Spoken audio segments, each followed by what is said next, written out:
Baby blue eyes, getting red eyes. Yeah, I've been taking too much, my demons take life. Check my life, nightmares cry. I don't need to keep going on tonight. I'm awake, drinking some pills like a night away. Now, I feel the pain, knowing all your life is good, burn. I wanna fly with you, yeah. Up in the sky with you, yeah. I wanna fly with you, yeah. Up in the sky, up in the sky.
Welcome, everybody, to an exciting best of three series. My name is Dennis. I am here with Dan, and we are about to have Rutgers JV up against the University of Vermont in CSL week number 4. And, very importantly, maybe most importantly, True. this That is. is Anyway, 10.23. you know what that It means. is, yep, It's preseason. it's preseason.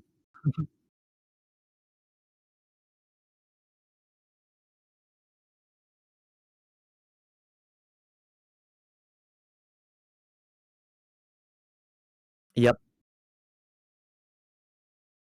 But if you don't, we have a graphic for you, and we'll talk about it a little bit. So first and foremost, there are now mythic items. Those are generally intended to be first items on your build. You pick them up, big boost to your everything. Usually they give you everything you need for an early part of the build. Um, and on top of that, they usually have very important passives or actives or potentially both. And on top of that, they enhance the rest of your items with certain stats, be it uh, health or size or potentially attack speed, stuff like that. Uh, Basically all of the legendary items, the previous best items, stuff like Infinity Edge, Death Cap, all of those, many of those have been reworked. Many of them are completely new. We have big changes for everything there. And on top of that, there are changes to the jungle items. Now they are more similar to the support items, where you pick them up in the early game, they upgrade automatically. If you smite 5 times, they are immediately consumed. You keep all of the effects of the item, but it turns the item into your smite, either red smite or blue smite. Those are kept the same. And last but not least, ability haste has been added to the game. That is a new version of cooldown reduction.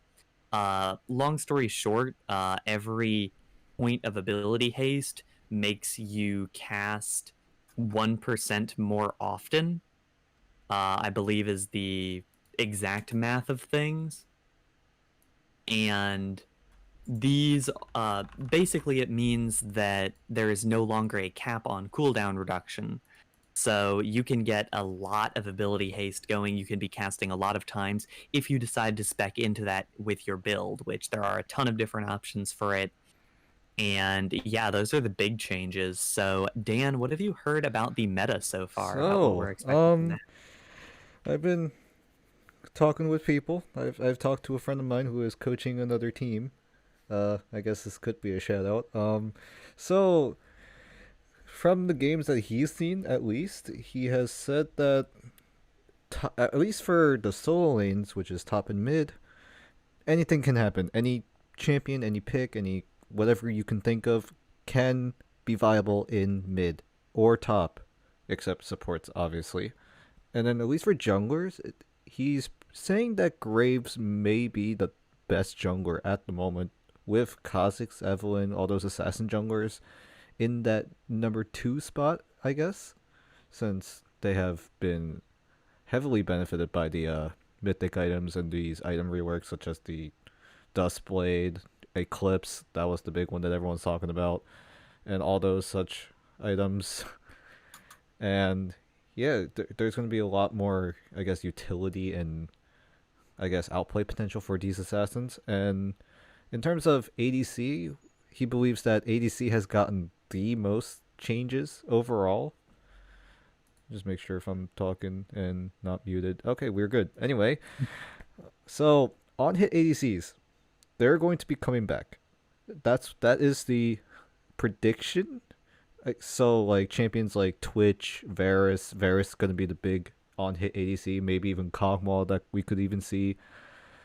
And yeah, and then supports could go with the CC option, like the Leona we've seen many times, maybe even Pantheon if they really want to spice it up. But utility supports, you have to watch out for those. They will be coming back, with such as the Lulu. We can see Lulu Twitch, Lulu Kog'Maw, Twitch Rakan, which we've seen at Worlds, could get even stronger here in this current meta. So, still a lot of possibilities, even though preseason literally just came out like this week. So, these are all just predictions, and we are not entirely too sure if the meta will flesh out, like I said right now. And also, since it's preseason, everyone's going to be confused. So, if you have questions, we will try to answer it to the best of our ability in chat. So, yeah, and with that, we should be getting into Champ Select very, very soon. We will be. This is, just to clarify for anyone who has just joined, this will be, for game number 1 at least, it will be Vermont, the University of Vermont, on the blue side with Leonardo's Pizza top, JWW jungle, Flamin' Asian mid lane, Savage Refrit, AD carry, and Tiger Law support. And for Rutgers JV, it will be SAT prep top, Nucleic jungle, Evereth mid lane, Killian AD carry, and Arch Spartan support. So yeah, this is going to be an exciting one. I'm excited mostly to see the items. I mean, obviously this is going to be an exciting game. We are into picks and bans. But honestly, I am just so excited for it's a whole new game. It is a whole new game. There are going to be League a lot of Legends adaptations. Instead of the old League of Legends. I mean, honestly, I don't think you can prep any whole meta in the space of 4 days. We really have not had that much time to do anything. We do see the Graves ban already. Yep. The Pantheon ban up against Arch Spartan, not too surprising. So we've seen that mostly basically. So far, it's been lethality users. So, you know, people that can benefit from lethality. Yep, there we go. The trend is continuing. Graves can build that lethality option with the Eclipse. Kaz can do the same. Pantheon could use lethality as well, but it looks like the Jax will be taken out instead. So yeah, that'll be a ban up against Leonardo's Pizza in the top lane for Vermont. Definitely a favorite pick. Also, to add this before we start, Rutgers JV is 2-0 right now after the 2-1 win against Stevens last week. The University of Vermont is 1-1. They had a bye week on week number 3, but again, in week 2, they actually lost to Stevens 0-2. I wanted to add that real quick, just in case it ends up being relevant, if those end up being the big changes here, but we are going to see the Fiora ban as well. A lot of the Triforce users have been kind of interesting. Triforce has been a controversial topic, I think, so far. Yeah. I've heard both sides. People were saying that it was good. People were saying it was bad. Good as in, like, I guess it gives you a little bit of AD while you're skirmishing. But bad as in, like, it's a little bit underwhelming in terms of gold efficiency, I'm pretty sure. I'm not entirely too sure, especially, but...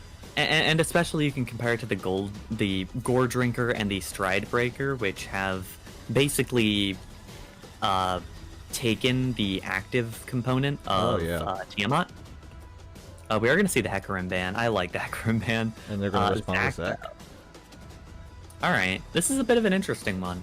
Tank Jungler, we will see. I mean, it will probably go Chilling Smite. Probably going to be moving towards that tank build, but I wonder, it might be something like a Frostfire Gauntlet as the item. It could. Maybe be a Demonic Embrace Rush. I'm not sure. That would be really interesting to see. It would be for an interesting much one. More. It is one of those bruiser items that Zac would heavily benefit, since it gives AP, HP, stuff that Zac really wants in his build. So that is definitely a possibility of Hecarim, or not Hecarim. At the same time, you always wonder about the non-mythic rush. Mythics are just so efficient that a lot of people like building them first before the rest of their build, but some champions won't really do well with that. We do see the Nunu for Nucleic. That was played last week, I believe, to fairly decent success. I mean, we are getting closer to the winter time, so Nunu Ash makes a lot of sense, I think. Even though you're not a fan of that Nunu. I'm not a huge fan of the Nunu. I just want to make a winter joke. I'm not a huge fan of the Nunu, but up against the Zac, I don't hate it just because Nunu also has kind of weird gank pathings, and it will kind of be that matchup. And the Jin. I forgot to mention. So according to my friend, I feel like Jin might be one of the last remaining crit ADCs, I guess. But I mean, there will be crit ADCs, but they won't be as good as Jin, who can either has the option of going lethality as well. Like we've seen lethality Jin in the years past, so it's not too surprising for Jin to go maybe something like Duskblade or the Eclipse. So there are many possibilities for this Jin. Yep, and then the Cassiopeia to round things out. That is big DPS. There's a lot of late game potential for this Vermont squad with the massive tank of Zac and then Jin and Cassiopeia as huge AP scaling champions. We will be able to see for Cassiopeia, one of the kind of dilemmas that I've seen is what do you do with, we'll talk about the Victor in a moment, but what do you do with tier champions? Tier has actually been turned into a starting item, so you're able to take it from the beginning and stack it very quickly, up to 450. But do you want to go the early tier item and forgo a mythic item, or do you want to get your mythic first and hold off on the tier a little bit, and probably by the time you get it, you'll be able to buy a full Seraph's Embrace rather than just even have any step on the Archangels, but it'll take you a while before you get that big extra boost in mana that you get from I'm probably going to predict the Cassio would go, I think, Liandry's Anguish. That might be... Liandry is the one that I think is most It might be the best item, or mythic item for Cassio, at least. Stack that up with the Rylai's and she will be pumping out damage, so... Now we gotta talk about the opponent for Cassio. We gotta talk about the Victor, so... Yeah, Victor went through a bit of a mini rework. So no longer does Victor have an upgradable Hex Core thing where he buys upgrades over time. Now, he gets Hex Fragments from killing minions, monsters, champions, and you can spend... So basically the math of it is it's 1 per minion, 5 for a cannon, and 25 from a champion takedown. And when you get 100 Hex Fragments, you can upgrade a basic ability. And once you upgrade all 3 abilities, you upgrade Chaos Storm. That is the same as before. So I will be interested to see the time it takes Evereth to get to these Victor breakpoints with these Hex Fragments. Oh wow, Rutgers gonna lock in the brand? Yeah, that looks like Brand. We've seen Brand go through a little bit of rework. He can now bounce the ultimate off his own body, so it's brought Brand a lot of success in terms of win rate and play rate and much more damage output overall. However, he has eaten a couple of nerfs on this 10.23 patch, so definitely a little bit of a difficulty, but both supports deciding to go for that, what's it called? Poke. The long range, the poke. range supports. Yeah, and definitely a lot of poke, so we'll have to see how this lane is going to end up going, because there's a decent amount of CC on both sides and a decent amount of damage. Like, this could be pretty explosive, especially if the junglers decide to visit. And last second swap over to the Cho'Gath. Wow. We'll have to see what this Cho'Gath decides to do. Should be in the top lane, but... Yeah, this Cho'Gath is going to be interesting in terms of what they're going to build. Could go that tankier option. There's bruiser options open for the Cho'Gath to go, so we can see something happen. I don't think that's going to be a Kayn. I don't think so either. Just to talk a little bit more about the Cho'Gath, we've seen a lot of champions kind of slip through the cracks. Wait a minute. Okay, we'll be looking at Kayn top in a moment. This is awkward. I think it's interesting. Apparently that was called by the University of Vermont. They had it in their back pocket, but it seems like they were caught off guard when it was actually pulled out. But we will take a look at that, and we'll be into normal League of Legends in a moment. But yeah, to finish my point on Cho'Gath, there are a lot of options available. I'm not really sure what you want to go to. Cho'Gath is kind of a weird champion where I don't think he really falls into a category of champions, not a traditional one. And he has a lot of different options you can go for because of that. But even within that classification, there are a lot of different options, and none of them are necessarily optimal. You can get really big if you get the Frostfire Gauntlet. You can get a lot of the burn over time with Sunfire Aegis. Turbo Chem Tank could even be a decent one, where you get the basically the old Righteous Glory active, which is a really nice thing to have for someone like Cho'Gath who wants to be running on to everyone else. And then looking at the Kayn on the other side, that is probably going to be the Kayn top. I kind of like it. Obviously, the lethality items have been massively buffed, or at the very least, there have been a lot more options added to lethality items, and the mythics are currently what a lot of people really enjoy. So, something like a Kayn, where I'm guessing that it'll probably be the blue Kayn. At least that'll be what SAT prep wants to go for. I'm not sure about the blue Kayn, to be honest. I'm not really sure either. But I think that no, we'll have to see. We'll definitely have to see. There are a lot of options that you can go for. Like I say this a million times. There are a lot of options for someone to go for. That's the point of the item rework, so that there are a lot of options for people to go for. I mean, yeah, but assuming that Kayn would go that Duskblade and goes into blue Kayn, the chance of him suiciding in and killing someone to get that invisible reset off, it's not looking too good. Like, Karma has the shield, Jhin probably will build, if he's not going the lethality option, can maybe build the, what's it called? The Vampiric Shield Bow? Yeah, what was it called again? Oh my god. It was a shield, it's the shield bow. I forget the entire name. Shield Bow. Is it really the Vampiric Shield Bow? I am pretty certain. Oh, sorry, it's the Immortal Shield Immortal Bow. Shield Bow. I don't know where I got the Vampiric from. We're all new to this. We are new to this. You'll have to give us a bit of time to try to get used to all of the new item names.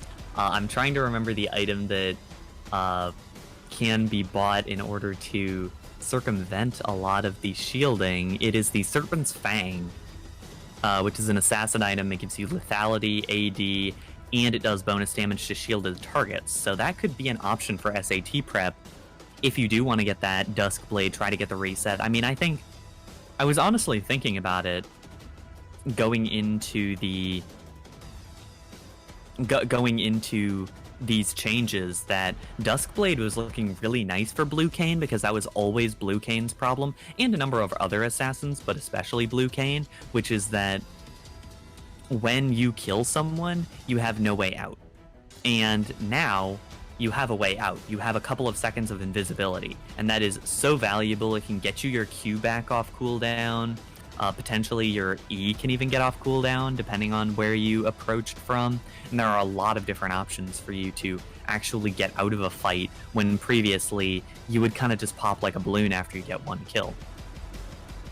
So I'm looking forward to seeing how this game plays out. Remember, just to add for anyone just joining, this is a best of 3 series. For the first game on the blue side is the University of Vermont. On the red is Rutgers Junior Varsity. Rutgers enters this game 2-0. University of Vermont enters it 1-1.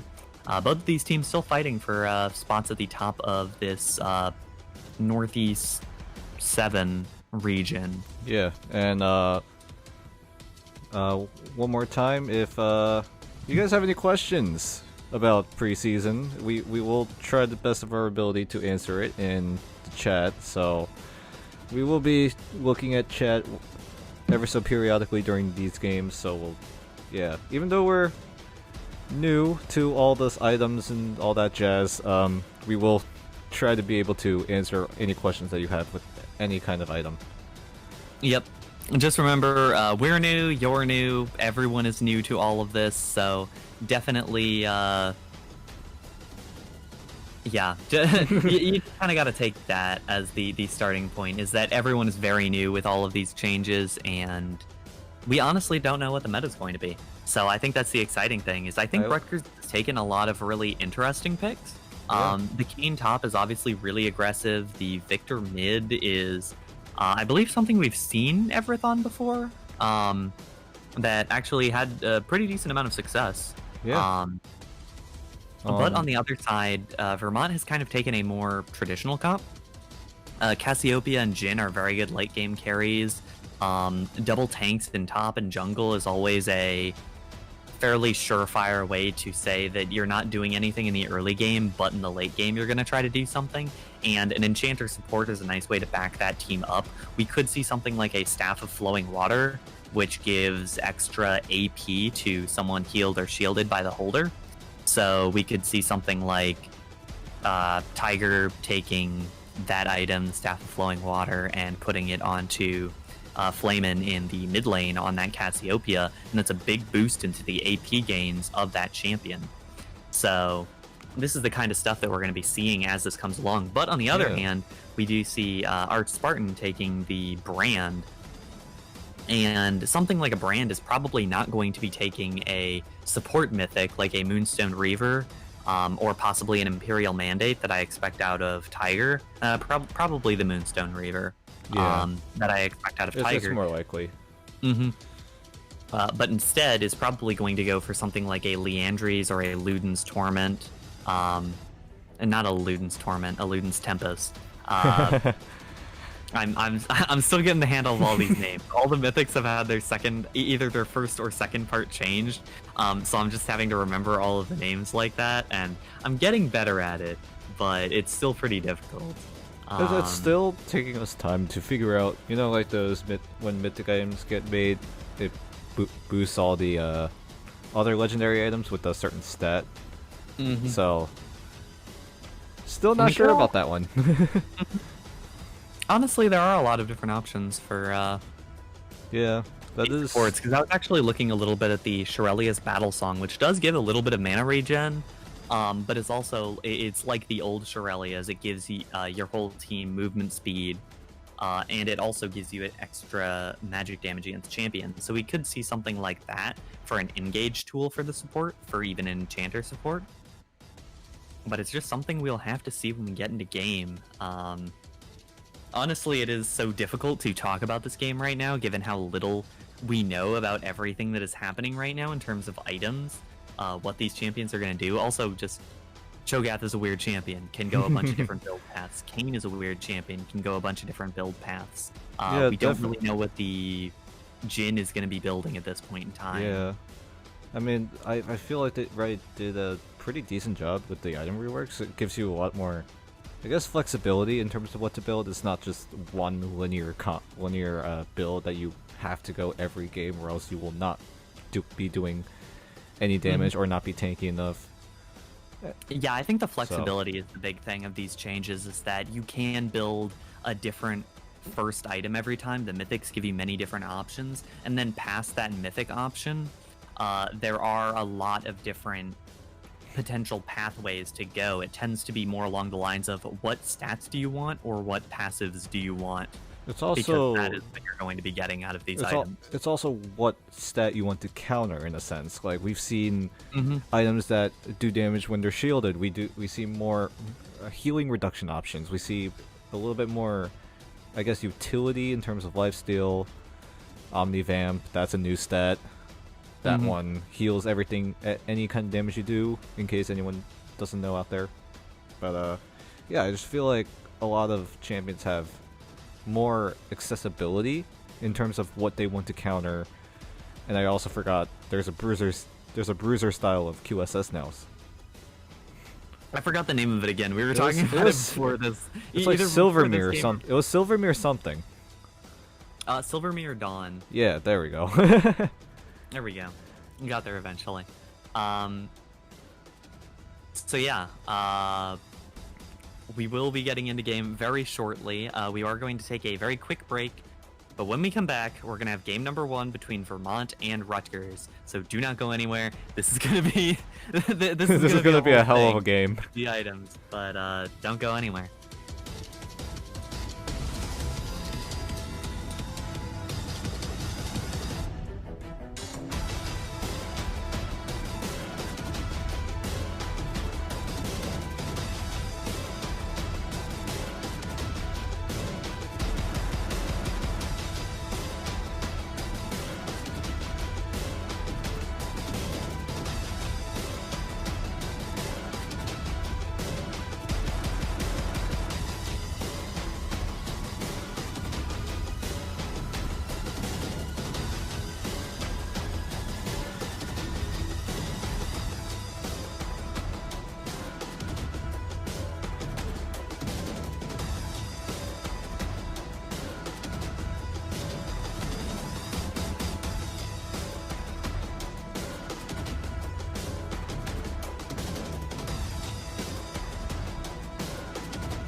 And welcome back to game number 1 between Rutgers and Vermont, week number 4 of CSL, and one of the first competitive events probably that is broadcast in the world.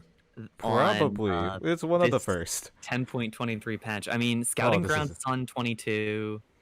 MLC is on 22. Hitpoint is on 22. Iberian Cup is on 22. At this point, I'm just flexing how many events I know, but getting into this game. Yeah, we should probably talk about those starting items, no? So it looks like Flamin' Asian will opt towards the tier first item that you were talking about. So it looks like he wants to get that mana going. There was the option for the Doran's Ring. If you guys don't know, Doran's Ring actually gave back the mana regen on Doran's Ring, so it's pretty nice as SAT prep is going to do a lot of damage. Nice dodge from the Rupture. It might force Leonardo's flash here. Is it gonna? There it is. SAT prep, are you going to flash after? Yes, he will. He's insane. He's going to get first blood, and he will get out to safety. Yeah, incredible play by SAT prep. Will have the flash advantage. Leonardo's Pizza will probably not teleport back, while SAT prep probably will teleport. Yeah, okay, both have teleport. Never mind. So actually, that's no disadvantage at all, and it's an extra long sword, and I believe an extra pot. Health pot. Yeah, you're right. So yeah, massive play for SAT prep. Oh no, is this the level 2 Nunu? Leonardo has no flash. He's gonna go down. There's no way he gets out of this. Yeah, well, and this game is already blowing up in the top lane. Yeah, when I said I was looking forward to seeing the Kayn, I was not expecting it to be level 1 that the Kayn started popping off, but just a great identification of the weakness of Cho'Gath at those early levels. Leonardo's Pizza is not happy. Drop the question mark in all chat. Alright, well. Looking at this now, JWW, I think, also had a kind of awkward start. Hasn't actually smited yet. Might have been intending to do it on the blue buff, but isn't going to get the blue buff. It looks like it's just going to be a 3-buff start for Nucleic because of the early topside clearing. And SAT prep gets a Cull. Cull is unchanged. But you can see on the bottom the items for the junglers. Both of them have opted for blue smite whenever they get it. That countdown, now at 4 for both junglers, is how many smites they still have to do before the item is consumed. They permanently gain all of the effects, and their smite is upgraded. So it will no longer show up in the item inventories, but they will still have all of the effects of the items. But yeah, we are just getting into more normal laning. I doubt we're going to see any more silly ganks top lane, although JWW is actually it looks like, yeah, JWW is going to look for something, but Nucleic is in the area, so he does have the option for a counter gank. SAT Prep is buying enough time to try to get JWW here. There it is. The snowball is rolling. Leonardo is the main focus. Remember, he still doesn't have flash. And it looks like JWW will use his own instead, and they will both barely just get out. Yep. And I mean, no chilling. Wait, Tiger? Not quite sure if you want to fight a Brand right now, but it looks like he does pick a fight instead, and wow, wait, are they gonna go for more? Oh my god! Arch Spartan. It doesn't matter, that's a 2-for-1 and the ADC is still alive. That's worth for Rutgers. Yeah, some great aggression from Arch Spartan, really showing what that Brand can do, stacking up the Dark Harvest and just killing both the bot laners. That was really, really good, and now that Brand is going to be really accelerated on the build path. Could be going towards a lot of different things at this point with the items chosen so far. Oh but, my god! No. Oh no! This is hard to watch. All right, well, that's kill number 3. This game has suddenly become for mature audiences only. This is very brutal. Jeez. Yeah, a lot of really good aggression from Rutgers in this early game. Speaking of aggression... Wow. Oh my god. And it's that'll 5 accelerate minutes. Everett as well. There's been 7 kills in 5 minutes. What is this? And most of that has just been on the aggression of Rutgers. The only kill that was gained was when Arch Spartan sat under tower for 10 minutes. This is such an impressive start from Rutgers. They know exactly what they need to be doing in this early game to get as many kills as they need.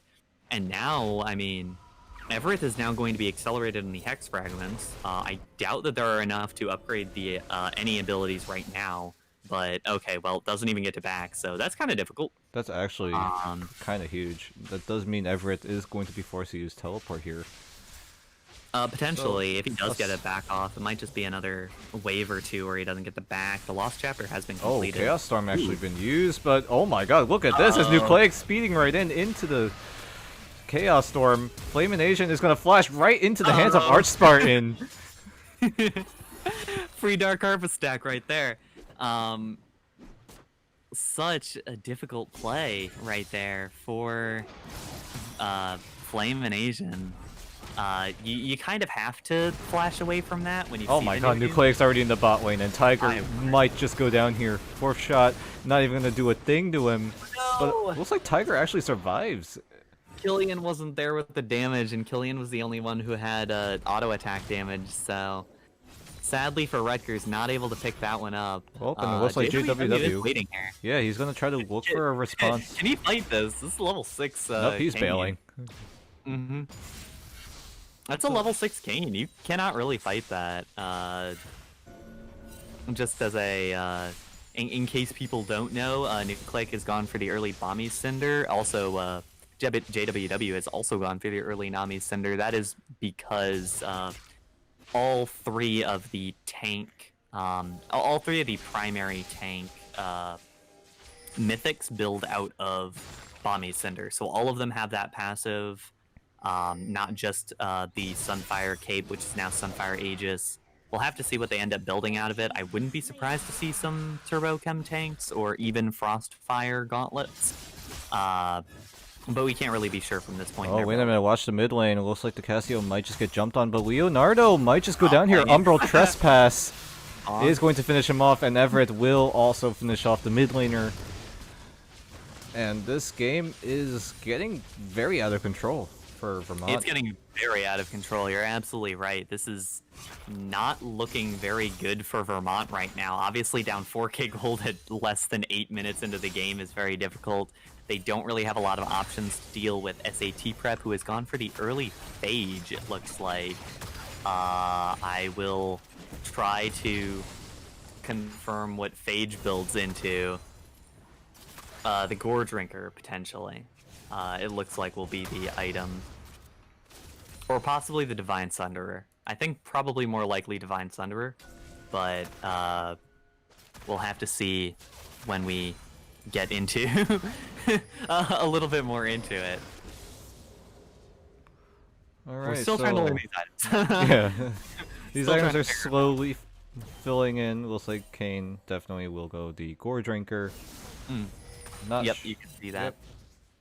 Has that item. I don't know what it's called. Iron Spike Whip, Yeah, that thing. Yeah. which is basically the active of Tiamat. Tiamat is only the passive now, which still builds into Ravenous Hydra and Titanic Hydra as before, but it only has the passive and it's a little bit cheaper now. The active has been put onto the Iron Spike Whip, which upgrades into the Gore Drinker and the Stride Breaker. Nothing. I want to point out, Jin actually has a serrated Dirk, so that does mean that Jinx is not Jinx. Jin is gonna go for the lethality option, like I've kind of predicted. At least alluding to, yeah. Yeah. Yeah, potentially there were a couple of different options to go for, but looking like the Eclipse now with that recently bought Vampiric Scepter. Yeah. And now there's gonna be more fighting in the mid lane. Or not mid lane, top lane. I'm saying everything incorrectly. I don't know what's wrong. Yeah, it's really difficult for Leonardo's Pizza here because Cho'Gath doesn't have a lot of very long-range options to farm. And so you kind of do have to fight up into the minion wave and take a lot of damage and worry about that in order to even clear anything. You do get the healing off of that. There is a feast used. Although if SAT perhaps spotted that, that is a big cooldown to be missing for a decent amount of time in the 1v1. So SAT prep might just want to push it into tower or even just try to freeze here, see if he can bait Leonardo's Pizza into movement. That was pretty good by Leonardo's Pizza. That was a pretty nice interrupt. Yeah. But anyway, there's going to be more trading up in the top lane. 3-0 for this Kane already. Is one step closer towards that first mythic item we will see in the game. And maybe he might just get the first mythic. We'll see. Maybe. But, if Everett gets killed. Wow. Ooh, nicely good dodged by Everett. Social distancing from the petrifying gaze. And now JWW is going to just hop in, but he's going to find Nucleic here, so he's going to be flashing out immediately. And every time 0-0, you can't do that on a Zac. Yeah, every time Vermont tries to go for a play, Nucleic is there to just stop it. And I mean, I was saying Zac has a lot of weird gank paths. Nunu also has some pretty weird gank pathings due to the snowball giving you a bit of extra movement speed, just having that rolling down the lane.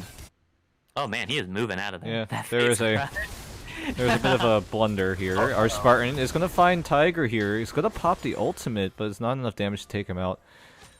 Tiger, it was able to run away. But now Killian. Oh, wait a minute, Killian! Not quite sure what Tiger was thinking there. I mean, there was a way he could have gotten out. Ooh. Can Killian Curtain dodge? call. Can Killian dodge? Oh, okay. Okay. Yep, he just heals. And our Spartan was able to stop the curtain call with his own W, from what it looks like. But it was. Oh, wait a minute! Ooh. Savage gonna find a kill, gonna heal himself and run away, but Killian is there to flash after. That looked weird on my screen, but he gets the kill anyway. It looked weird on my screen too, but does end up getting the kill 1-for-1 on that trade. But we are starting to see mythic items coming through. There's the Gore Drinker. Top lane. Did we see a proc? I don't know. Even if we didn't, that is also red cane for SAT prep. So not the blue cane, it will be a little bit more of a bruisery option. Ooh, they're going to be fighting in the river, but Flamination, he's taking so much damage. The stun will come in, and Everett will get a solo kill. Meanwhile, JWW not in a very good spot right now. No teleport for Flamination or Leonardo's Pizza, but the Umbral Trespass is going to follow JWW, but he does have the passive, but it's just going to get taken out by the Nunu ultimate, and that's a nice little double kill in the bot lane. Yep. Good TP from SAT prep getting down there. It does probably mean a couple plates for Leonardo's Pizza, but even then it also means second dragon of the game for Rutgers. And in that previous play with the mid lane 1v1, we got to see the power of Luden's Tempest,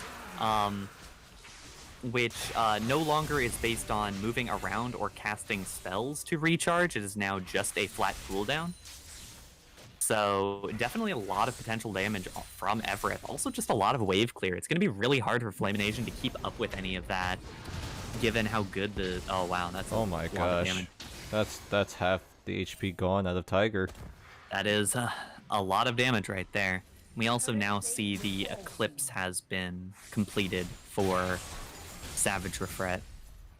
Oh, no. Flamination will be able to get out. Oh, is he gonna get out? That's a Nunu, and that's a snowball, and that's a kill. Yep, and things ain't going well. I'm trying to I'm trying to look at what Aegis gives you. It looks like both of these champions on the side of... What team is that? Vermont are going for the Sunfire Aegis, but we will have to check on it when we get there. That's a lot of damage. But it looks like Gale Force was finished by Killian, and he uses it perfectly in that exchange. Gonna chase down JWW there, and surprise Killian went for the Gale Force this game. Yeah, it might just be that Rutgers is so far ahead that you do want that extra engage, you want that extra damage. Even Killian himself is really far ahead right now. Yeah, but even then, 3-0. definitely showing off the value of it, getting that extra damage from it. That is what allowed the kill onto JWW, who has now completed the Sunfire Aegis. Oh my god, Arch Spartan, he just doesn't give a damn. He's gonna just go forward onto Tiger, put the knockup lands on the Nucleic. Nucleic should be going down here. There's the absolute zero, but it's not going to be enough to take anyone out. Our Spartan now going to get rooted up. He has no mana. Will anyone block for him? No. Tiger will be the last one to auto it down. But now the rest of Vermont are going to group together, as the rest of Rutgers are going to run away to safety. Meanwhile, Killian is in that bot lane. Should be able to take that tower if he does decide to push. Yeah. A couple of good turnarounds from Vermont, but also I think it was a little bit of an overstay from Rutgers. They had... I feel like we're harping on the items a lot, but even apart from like any of the new item stuff, Nucleic hadn't bought items in a while, Arch Spartan hadn't bought items in a while. They weren't actually using a lot of the advantage they had built up. So now that all of the mythics are complete for Rutgers, this should be a lot more valuable. Although now we're looking at Tiger here. Oh wait, Tiger not... Just gonna die. I don't know what that was, but now Savage Refret now going to be under fire of Everett and Killian, and that's going to be a double kill for Killian. Everett is liking these new updates. The E has actually been buffed for Victor, the Death Laser, and it does a lot of damage now, and Everett is landing a lot of them. It's been a really impressive job, and this Luden's Tempest, which gives you the extra... JWW, he's going to try to finally make a play of some sort, but like I said, Nucleic is going to be here, but the Umbral Trespass, it can't be used. There's too much CC. And that will be SAT prep going down before Nucleic even shows up. But meanwhile... Or even more importantly, SAT prep didn't even get the tower. That is also true, but it doesn't matter, as Killian will be the one who takes first tower. No, second tower. First tower went down by the Herald in the mid lane. I remembered that now. Yep. But not a huge deal. SAT prep should be able to return fairly easily to get the tower, or Nucleic will just do it right now. It seems like a squad is kind of being set up top lane, but they're not really getting anything out of it, so I'm not really sure why they're doing that. It feels like they could just send one person. It's an auto attack away. There you go. Yep. I don't think you necessarily needed to send 3. It does give Vermont a little bit more time to set up around this dragon. Thankfully, it's Cloud at least, because if it was anything else, then This game is Vermont would over. be in, yeah, the game would be basically over because Vermont can't even fight for the next 3 dragons. They're down nearly 10,000 gold. But really, it'll be a lot to hang on to this game because even with, I think, the comparative advantage their champions have in the late game, it'll be difficult keeping up with any of that. We are seeing some items come through. Yep, everyone now has a mythic item. So Everyone does now have a mythic item, which is very exciting. yep, We the do Sunfire see- the Sunfire Aegis that you talked about have been finished up by both the Cho'Gath and the Zac. Leandri's Anguish has been finished up, also very close to that Archangel stacking, but it looks like Flame and Asian, you might want to stack that tier faster because you're gonna flash right into the Ash Arrow. Oh no, this is brutal. And now Vermont going to try to avenge Flame and Asian's death, going to try to use the Curtain Call, trying to use everything they can to kill off at least one member of Rutgers, but they're not going to be able to as Everett just pumping out the damage. Meanwhile, the dragon will be taken down by Nucleic, and Vermont just can't do anything right now. Yeah, in terms of productivity, the end of that play was giving a free Dark Harvest stack. Oh, Wait a minute, That was SAT close. Prep is going to flash forward, he's going to go for the Humble Trespass, nicely dodged by the E, but there's so many low members of Vermont. We're going to see if SAT Prep can be able to get that 1v3 potential off. He's going to take down the Zac, but he has the passive. There's a tower in the way, and he's just going to get eaten. Or actually, it's going to be Savage Refret that's going to be taken to kill, but now Nucleic is going to be chasing down Absolute Zero, not going to finish him off the heal. I don't know what that was, but it actually saved him. It might have been the Eclipse Shield. But we'll see as Flame and Asian going to try to do something. He has come back and the fight's still going. Bottom tier 1 or tier 2 is going to be under fire. We'll see if Vermont will be able to stop this. Leonardo's Pizza does have the chomp still ready, or the feast, but yeah, I don't know what's happening here as Nucleic is going to flash in. This is already a messy fight. This fight is going on for so long, I can't hold it anymore. Oh my god. I think we're good. yeah, definitely a bit of a mess for Rutgers. There's a decent amount of unspent gold and also just fighting under tower so much. Fighting 1v4. SAT Prep was fighting with no one there. Like, it was just like, oh, there are a bunch of low health bars. I think I should go in and fight everyone. You can't. You need backup. And that backup wasn't there. They kind of ran in one by one. And at least it wasn't like everyone dying. It was just it was 2 deaths, and they got a couple in return. They also got the dragon in return. They're 1 away from Soul. But even still, it was kind of awkward. We are seeing second items coming through. Blade of the Ruined King completed for Killian. Now what used to be the active is now a slightly weakened version, is the passive of the item, attacking 3 hits. Gives you that siphon thing where you get the magic damage and the movement speed steal. And then as well as that, the Black Cleaver has been completed. It no longer gives you a movement speed enhancement. Instead, it is just the armor reduction, and you get extra damage against champions who have gotten a bunch of armor reduction. And while you were talking, Everett did pick up the Lichbane, which you see on his inventory. That is the new Lichbane, believe it or not. And yeah, it's relatively the same. I think it does a little bit more damage than it used to. Yeah, So, and there's no mana anymore on it. yeah. Sheen has gotten its mana removed, so there is no more mana on the Sheen items. Mostly to open them up to a couple of new champions who wouldn't have bought them before. Although Victor probably would have liked the mana to stay around. The damage will be great for Everett in this game with all the burst damage that will be able to come out. is hanging around Baron. They should be able to take this. Yeah, they see the Cho'Gath in the bot lane. That means it's the go button for Rutgers to start this Baron. No one should be able to stop it unless JWW can get there fast enough, but he's only in the mid lane. He's nowhere near that Baron, and that Baron is going down fast. And there you go. And SAT Prep, meanwhile, is gonna end up in a 1v2. We'll see if he'll be able to get it out. He's gonna try to pick a fight, and instead the Gore Drinker will be used. Teleports coming in by Everett to try to save SAT Prep, but he's just going in. He has no mana now. JWW gonna go in. Everett doesn't give a damn about the tank. He's gonna go in, snipes down Tiger, and now the rest of Vermont are just shredding under Everett, and that's going to be a triple kill, and our Spartan might just 1v1 the mid laner. And there you have it. Damage. That Leandri's Anguish providing so much magic penetration. The damage over time also almost took down Art Spartan, but even then, Rutgers is kind of running away with this one. Just a lot of advantages that were built up in the early game. It's kind of hard for any sort of comeback potential here. It was a great job by Rutgers identifying a lot of the weak points, but I think there was an aspect where you can just say Oh my that... god. Ooh. 1 E and a Q takes down Tiger's HP to about half. And this Victor already doing a significant amount of damage. JWW can't really look for an engage as... Oh my god! Yep, Everett is legendary. You heard the announcer say it, but yeah, definitely was not expecting that damage. Luden's Tempest actually does give extra magic penetration for every other completed legendary item, which means you do a lot of damage to really squishy targets. It's not percentage magic penetration. The only thing that gives that is Void Staff, which has now been given percentage magic penetration.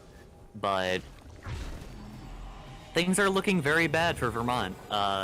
This might just be a situation Oh where no, Fun Bush, Fun Bush. There's the Fun Bush trap, and Leonardo will go down.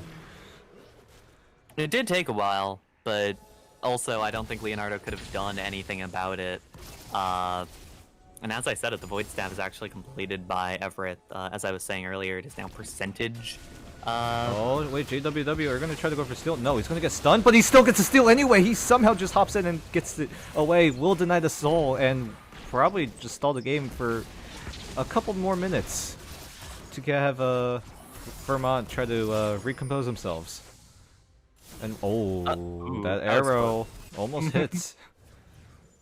Yeah, definitely mad respect on that steal play, especially because I want to say JWW is down in levels, but you know, and up against a Nunu, it's always really difficult to steal something like that. But even with all of that being true, it's not much that they can do. They're losing another. Yeah, they're losing a lot of members. There's the Chaos Storm and the flash in. There's the engage coming out of Rutgers.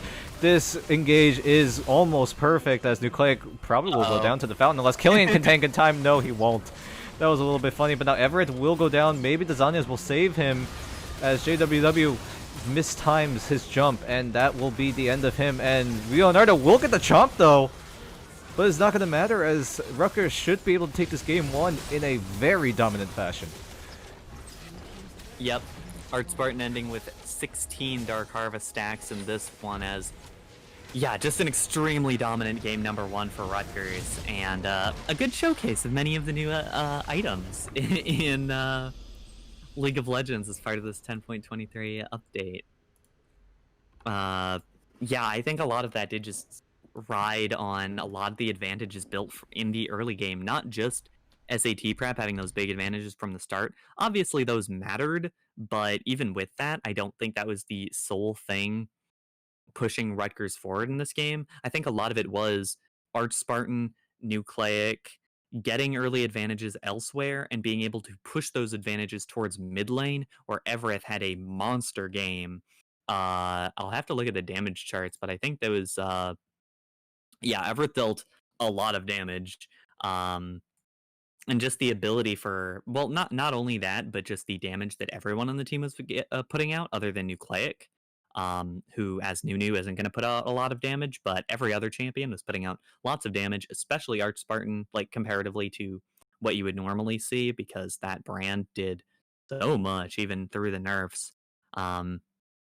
But yeah, it was definitely a difficult game 1. I might want to see Vermont try to take a little bit earlier game of a bit more of an early game focus in game number 2, because yeah, that was a bad game number 1. And a lot of it was on the early game, so maybe you swap out Jin Karma for something that can be a little bit more aggressive in the early game. Maybe don't pick the Zac, who's going to get kind of shut out when his lanes aren't doing anything. Maybe don't pick the Cassiopeia was kind of fine. It just kind of got ganked a lot, but maybe don't pick the Cho'Gath, who's going to get killed at level 1. A lot of it does feel like it was a little snowbally, but at the same time, I think that there were... I think there are things you can change in the draft to make that less likely. But I think with that, we are going to head to break real quick. But when we come back, we'll have game number 2 between Rutgers and Vermont, so don't go anywhere. Breathe you in like oxygen. Oh, in an otherwise suffocating world, I'm reaching out for arms, I'm drowning in the open-ended love we're making, girl. Exhale the past, inhale a future that lasts. Change my heart, change my mind. For the last time, wanna believe in the life I've led. I don't wanna leave another word unsaid. You know my heart will follow you in tomorrow. In tomorrow.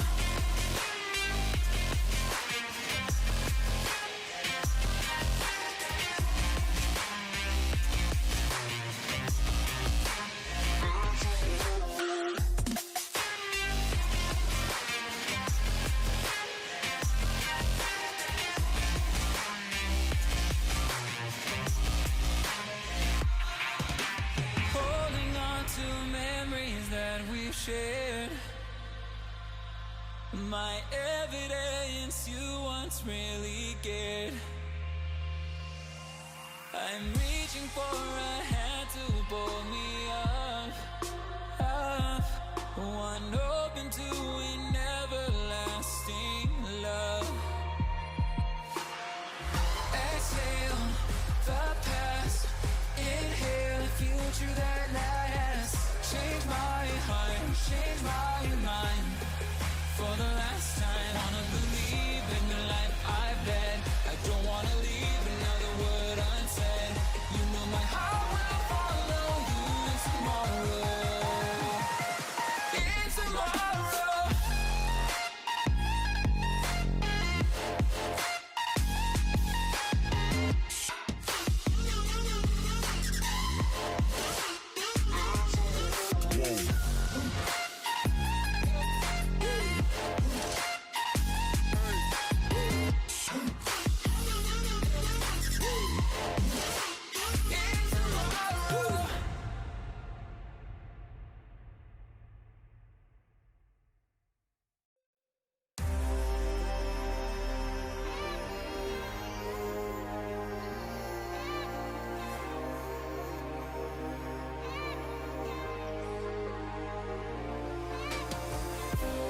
Dry my tears, close my eyes.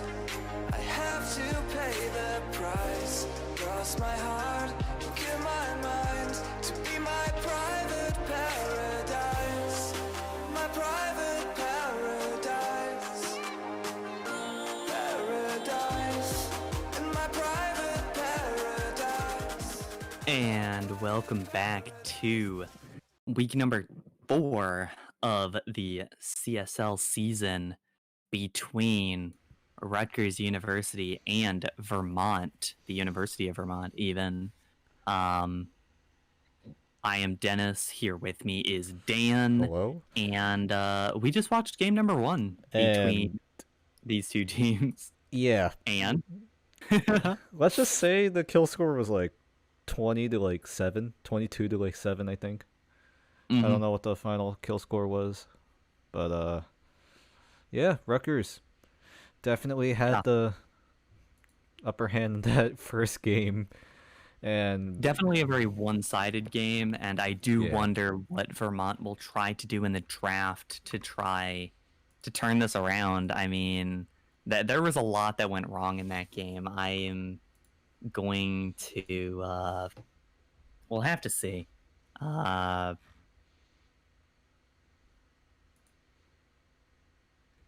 But we will be getting into draft fairly soon. So yeah, definitely.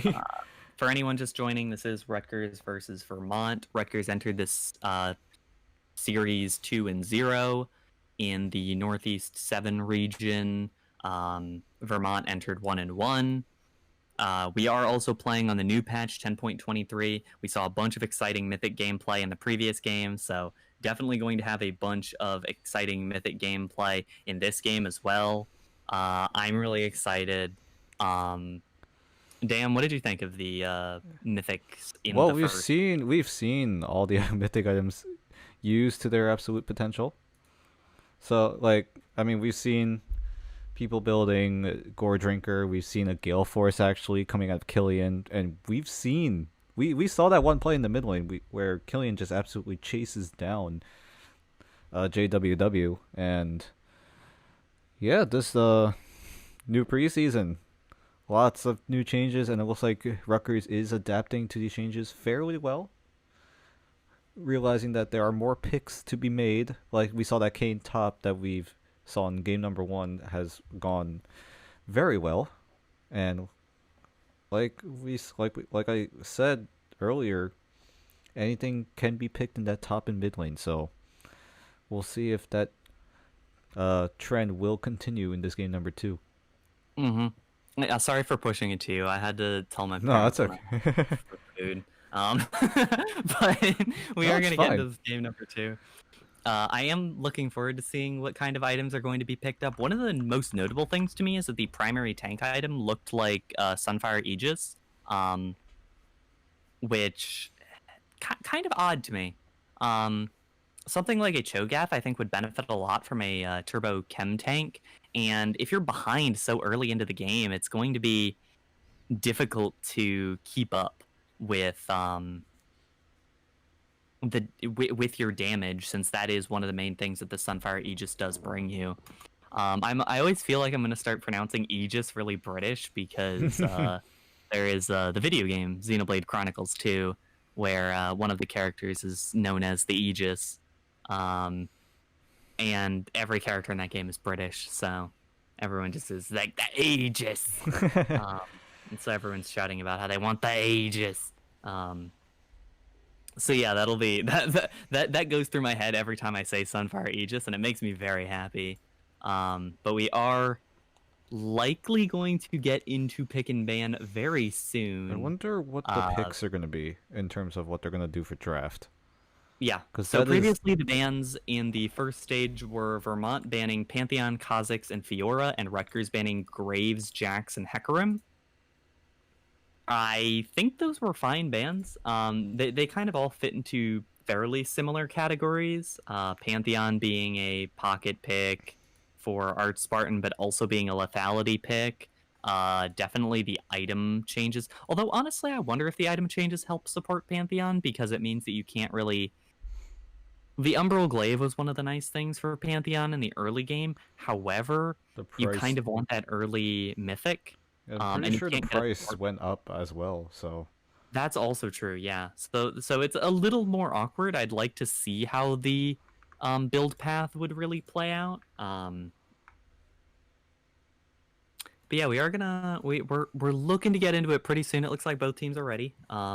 Did they start? No, they haven't started. I realized I was looking at last game's champion select instead of this game's champion select, and I was like, huh, I wonder when they're going to start. And I was like, wait, this isn't the right tab. We are started now, though.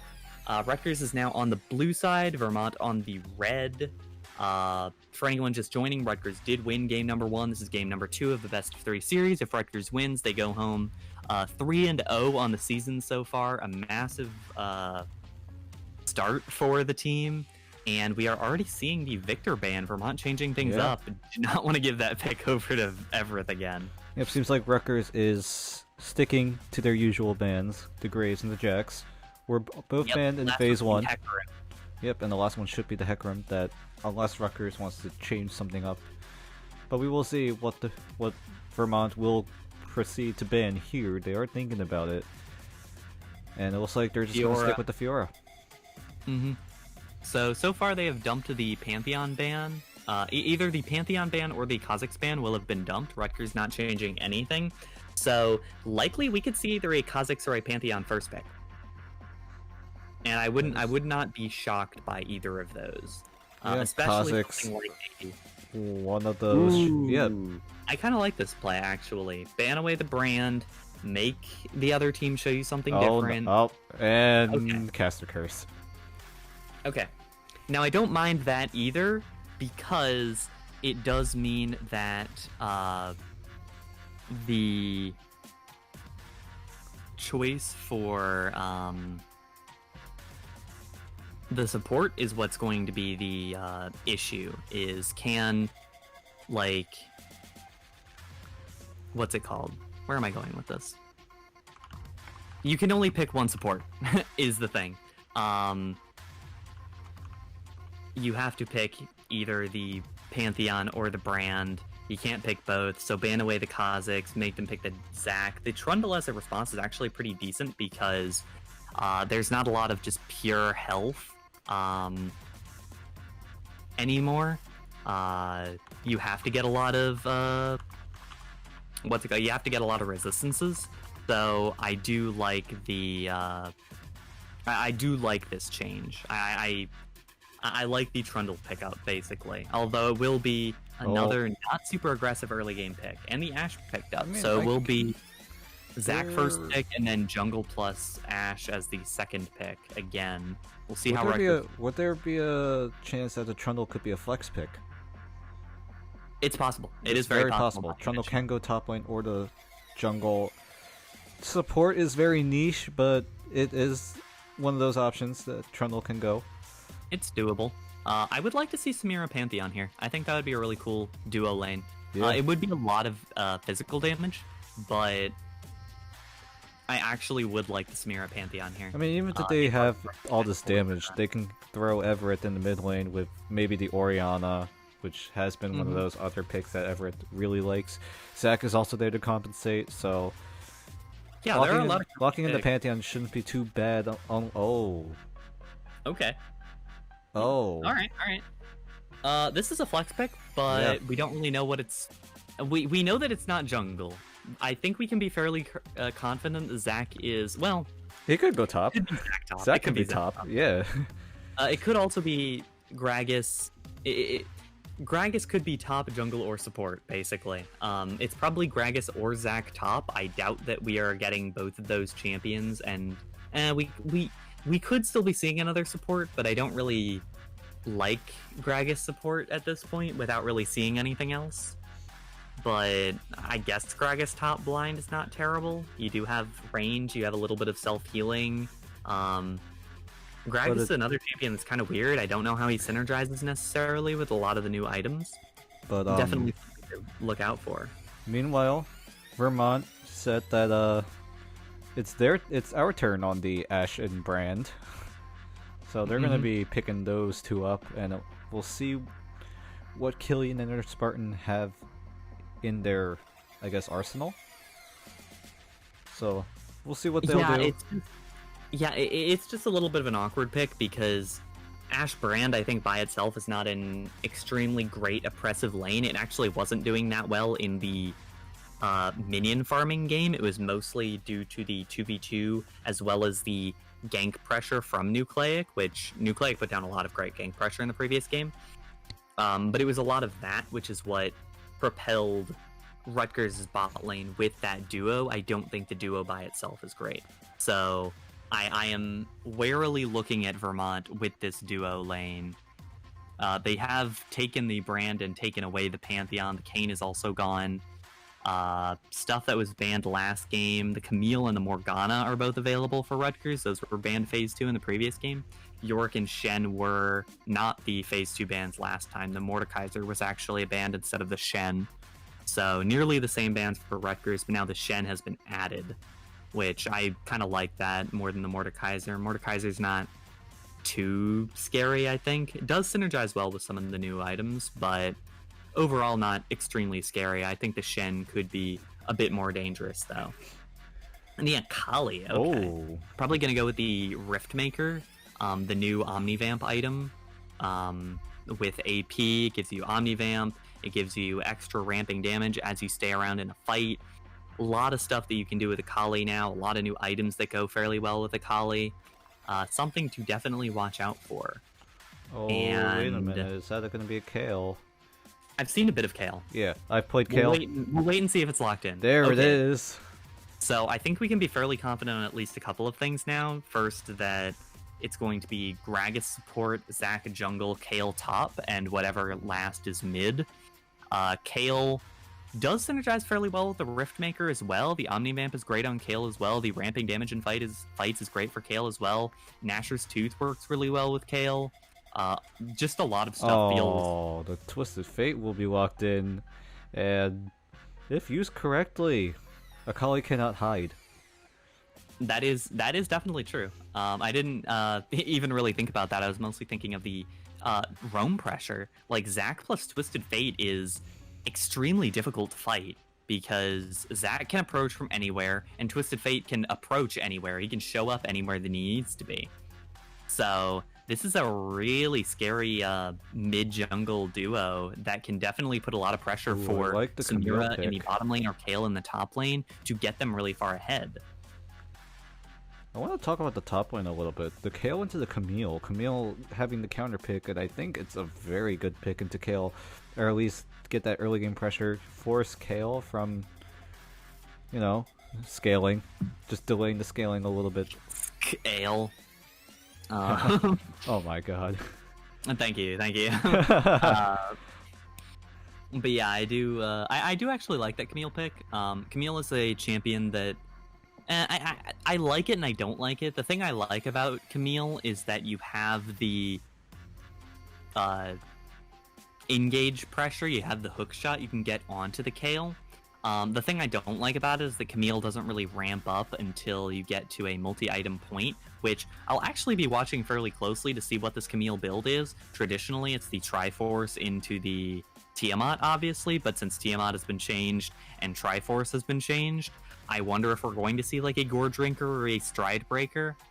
I doubt that Camille wants the attack speed from the Triforce so much. Although on the other hand, I could honestly see the Triforce being picked up for the Kayle, because the Triforce actually brings it brings a decent chunk of AD, but it gives health, it gives attack speed, it gives ability haste. These are all things that Kayle wants a decent amount of, and I could see that being the case. I think it'll probably be the Rift Maker. Yeah, it definitely might be the Rift Maker. I think it's more likely so good. Yeah. Rift Maker is very good. We'll be seeing a couple of Rift Makers in this game because Akali is almost certainly going Rift Maker, and then Kayle is probably going Rift Maker. We're also maybe going to see a tank support option, something like Gragas's, I don't know, a battle song, a Shirelia's battle song, or maybe even an Imperial Mandate. Imperial Mandate gives any targets that you immobilize, your team does more damage to them, which is such a cool item. And on a champion like Gragas with a decent chunk of CC, it could give a lot of different options. It could also just be the Locket, which Locket is Locket, but you also get the aura back with the armor and the magic resist that was taken away like a year ago or something. It was probably like 4 years ago at this point, and I'm just still thinking about that Aegis aura. But yeah. But someone in chat's pointed out that Nash's Tooth is very strong, which is very good. So, and he is predicting that Kayle will build that first item. I mean, I did that last night, so I support it. First item would be interesting. I'll have to look a little bit more into it. Because I do think that non-mythic first item, it does seem like that is the most common option. Nashor's Tooth into Rift Maker, which non-mythic first item is kind of rare. Just because mythics are so strong, they buff up all the rest of your items. I'm excited to see what the decision is. I'm looking a little bit more into it, and it does seem like most people like to opt for that Nashor's first. But even with that, it does delay the Rift Maker a bit, but I think the Rift Maker can be really good later into the game. Obviously, Kayle doesn't want to fight a whole lot early on, and that Nashor's Tooth does give you a lot of options. You just kind of hit things in the side lane, you sit there, you take your ability haste that you get from it, and you're kind of okay. You can sit there for a while. It's not... No one's really going to be threatening you too much on that pick. We are starting to... We have gotten into real champion select. We've been in it for a while, but... yeah, I guess looking at these compositions now, they are both kind of flexible. I think they're both kind of flexible. Yeah. Camille and Akali are two champions that are very interesting to me because they're both very dive heavy. Camille is one that I'll be really looking out for. I guess I'll look into it real quick to see what most people have been going for in terms of the mythic for Camille. It is the Trinity Force that it seems like is standard. very popular still. But I don't know if that's just because people are used to the Trinity Force forever. I'm seeing people who do want to try out the Stride Breaker as well. But it seems like the Trinity Force is the most popular option. But even then, I don't know that I like it that much, because Camille does rely very heavily on the spell cast. Yeah. And Trinity Force, while it does give the ability haste, it gives you a lot of attack speed. What were you going to say? I don't know, because like if Camille did, in the case that Camille did go against a tankier, I guess, champion, there could be a chance that Divine Sunder could pop up. I'm very aware that Divine Sunder is the anti-tank option in terms of for people that really like the Sheen. So I mean, on one hand, maybe in the future it could pop up against tankier matchups. Yeah, and I think this Divine Thunder is actually pretty fine regardless. I mean, you do get it's percent armor and magic reduction, but you're still getting the armor and magic reduction. You're still getting health restore from the Divine Thunderer. You're still getting enhanced damage, even if you're not getting anything else. And that's like, I mean, it's the target's max health damage, but it is still a Sheen item. You are still getting a lot of value out of this Divine Thunderer. So I could definitely see that being an option. I'm trying to look at it and see what the preferred what Sheen items still exist, because a lot of Sheen items have been either removed or heavily altered, and even regardless of the Triforce's stats itself, the Sheen is so valuable on the Camille. And one of the things that'll actually be really nice for the Camille is that Sheen is a lot cheaper now, only 700 gold. The mana crystal component has been removed, so you just buy the Sheen, you just get the passive, and it's a pretty strong passive on Camille, so that early game might be just that little bit stronger for Camille now. But now we are looking at the compositions as a whole. We haven't really talked about the Samira Gragas. We haven't. Yeah, I like it. I mean, we've talked about Ash and Brand, so like I guess the audience has a general idea of how that lane will turn out, but we need to talk about the Samira and Gragas, because these two are not very picked that much. Yeah, they are fairly low range. However, they are. This is a kill lane. Samira will be able to have the kill potential. Gragas is there to get that body slam in for the kill potential. And with Ash and Brand, two champions who have CC, but not really consistent CC, especially hard CC, they can get jumped on fairly easily. So I want to see Rutgers' bot lane get these kills in this kill lane, or at the very least, stay even in CS and not fall too far behind. And this is also kind of important for Rutgers, because assuming Kayle is going for that big AP build that everyone has been going for on this champion, Samira is the only physical damage on this team. Twisted Fate is heavy magic damage. Zac and Gragas are minor magic damage. Kayle is magic damage, and only this Samira is there for physical damage, so you can't be falling too far behind, or the other team will just be able to itemize for magic resist. And with a lot of added magic resist options, we might see we might see the new component for Banshee's Veil pop up, possibly for Everett on this Twisted Fate. But with all of these new options for magic resist, we'll have to make sure that Killian is ahead in this game, or at least on pace in this game to be moving forward.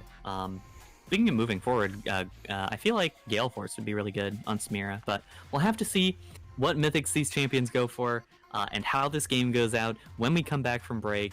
Rutgers leads 1-0, but we're going to have some exciting gameplay when we come back, so do not go anywhere.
And welcome back to week number 4 of the CSL between Rutgers Junior Varsity and the University of Vermont. We are about to get into game number 2 of this series. Rutgers leads 1-0 on the blue side, going for the good old RE screw. On the red side, Vermont trying to reverse sweep this series. This is on patch 10.23, so we have all the exciting item updates. But equally exciting is this gold card early pick. Ooh. Yep. Oh no, not onto Leonardo.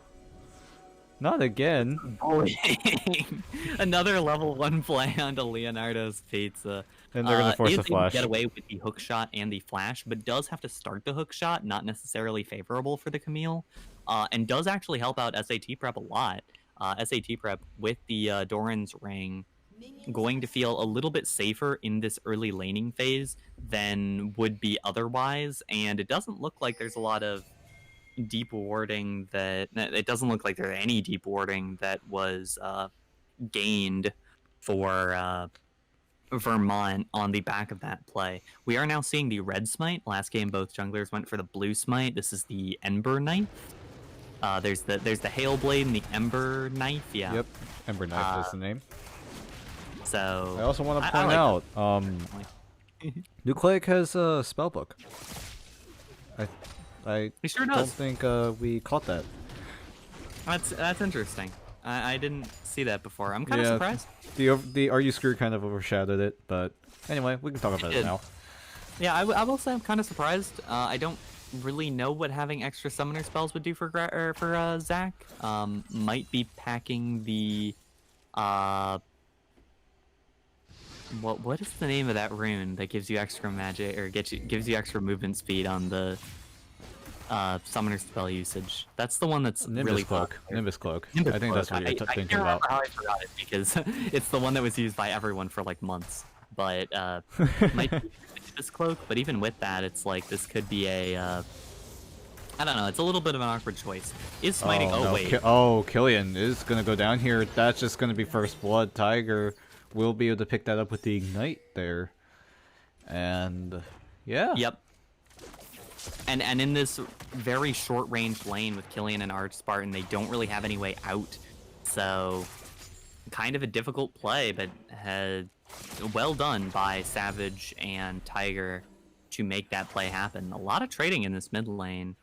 Not really a clear winner to the trades. Yeah. Everett, it seemed like he was taking the worst of the trade, but it looks like they were able to equalize, and now looks like JWW going to hang around, try to find something here, but we'll just opt for the scuttle. That'll pop up in actually right now. And Nucleic is hanging around, but I don't think he's gonna try to contest this scuttle here. Yeah, I will say in this game, partly going back to the draft, but the thing that I had asked for that Vermont drafted a little bit earlier game and tried to make sure that they weren't falling super far behind has at least happened, partly because of what Rutgers has drafted. The Samira and the Kale don't really come online very early, but even with that, I like some of the picks that have happened. They're not going to straight up lose in this early laning phase, but they might straight up lose later on to the game if they cannot secure a powerful soul and cannot build up a massive lead in the early game like Rutgers. Oh, wait a minute, Everett. Forced to flash. Will get the gold card up and ready. Will stun up the Akali here. Gonna miss the Shuriken. Nucleic is just walking in. Still has the E up and available. We'll see if he'll be able to use it there. Actually, he will not, but it looks like he will be in a lot of trouble. HP is going down very low, but there's the killing you were talking about, Dennis. And now Nucleic will go down, but the passive is there. Will they be able to kill him off in time? No. Yes, actually.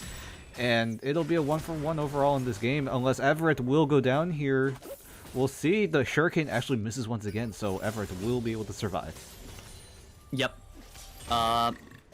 Pretty awkward plays in the mid lane. Neither jungler has a lot of damage, and neither mid laner has a lot of consistent damage, so they were just kind of whacking on each other for a while. But meanwhile, in the bot lane, what I was saying earlier, the kill lane of Samira and Gragas. They had so much damage there, and that is why they were able to pick up that kill. So very well done. Watch the rotations though. Rutgers, their bot lane is already pulling in. Gragas has the flash, can use it on Flame Nation. Oh, the minion wave actually will make it not look so fancy for Art Spartan, but they get the kill anyway. Yeah, the minion wave did block the body slam, which kind of sad, but even with that, I think that it was a fine play for Rutgers. They got away with it just fine. They got the kill in the mid lane. They got an assist for Everett. They got 2 kills for Art Spartan, which probably not the smartest idea for the world, although actually has gone for the Hextech Alternator. We could see a Proto Belt coming out. I think potentially would be the most likely option. Proto Belt has been heavily changed. It's a lot more expensive now, but also gives a lot more damage. Could be a very aggressive Gragas. Leonardo's Pizza, does he want to dive this? Has the ultimate available. Yeah, has ultimate and the flash, but it looks like he will back out. Just gonna sit on it. Yeah, he's gonna pressure the lane, gonna force the teleport out of SAT Prep.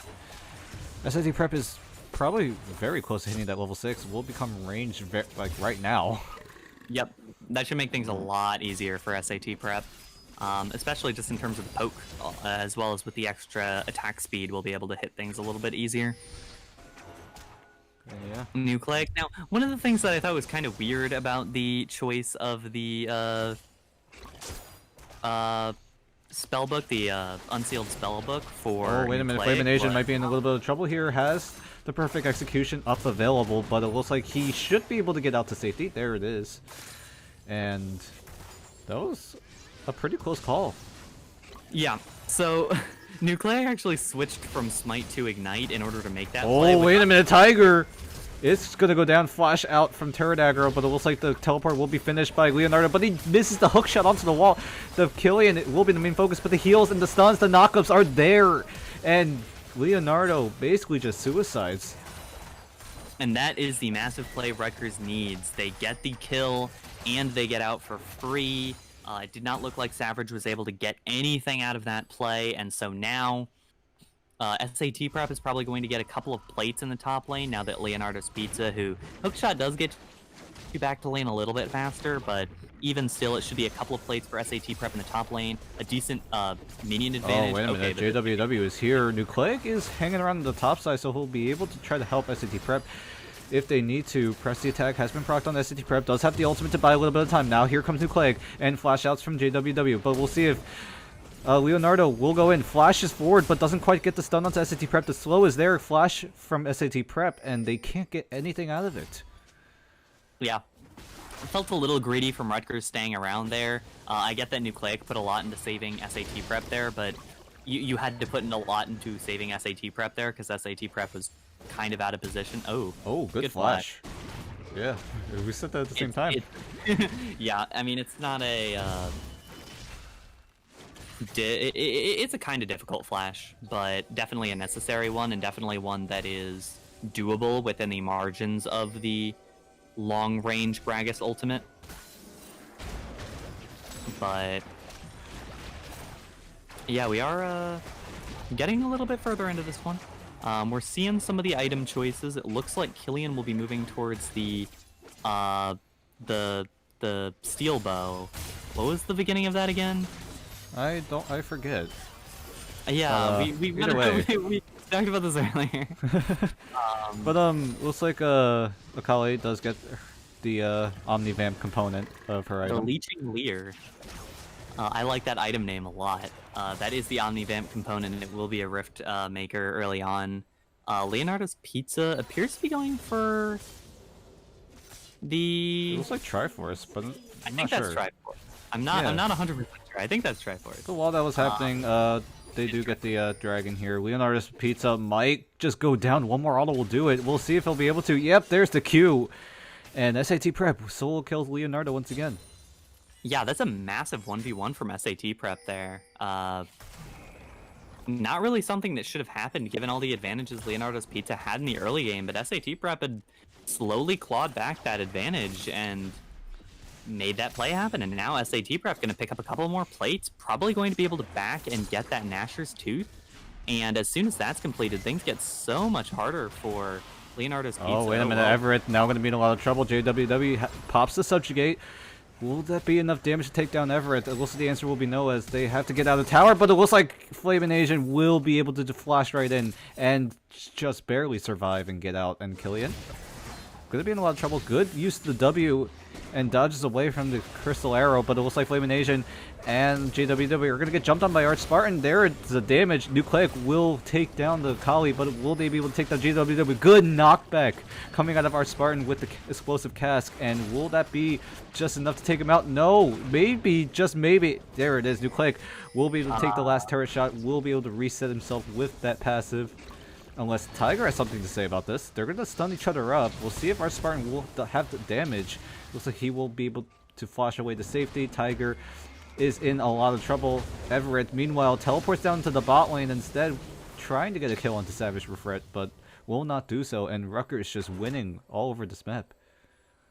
Yeah, a lot of massive gains for Rutgers there. The Goon squad of Nucleic and Arch Spartan, the two Bruisery tanky champions, actually showing a lot of their early game damage. The Immolate from the Bomby's Cinder and the items that Arch Spartan has completed, I believe are going towards a Proto Belt, or a Rocket Belt. It's not a Proto Belt anymore.